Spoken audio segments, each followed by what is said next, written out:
How to request parts through a repair order. Once inside the repair order, you can convert immediately to an RO or leave it as an estimate as you see fit. For our purposes, we'll go ahead and convert to a repair order. Go to Parts on the left-hand side.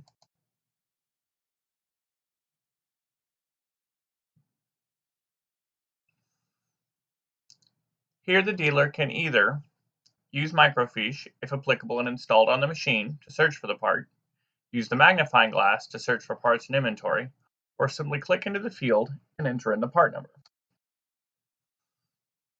Tab over. You will have immediate notification if the part needs to be special ordered or is currently in stock. Additionally, when the part number is highlighted, you will see some inventory information on the part number right here and can click into the inventory item detail of the part number if needed. Click Save.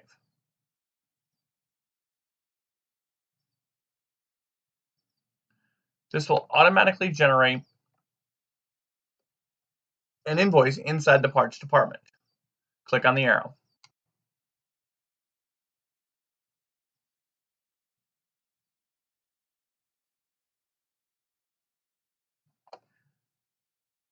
This is the invoice the parts department sees when a request is made.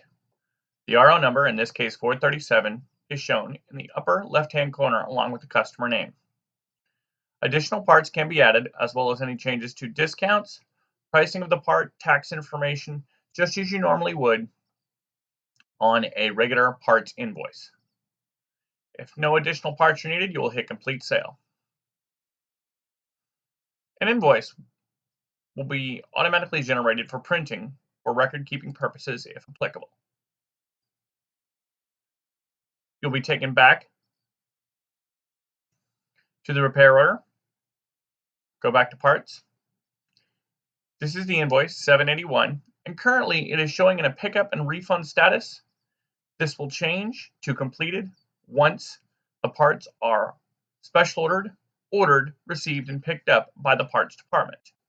In the event you need additional parts that were not part of the first request, you will click in this field and add additional parts.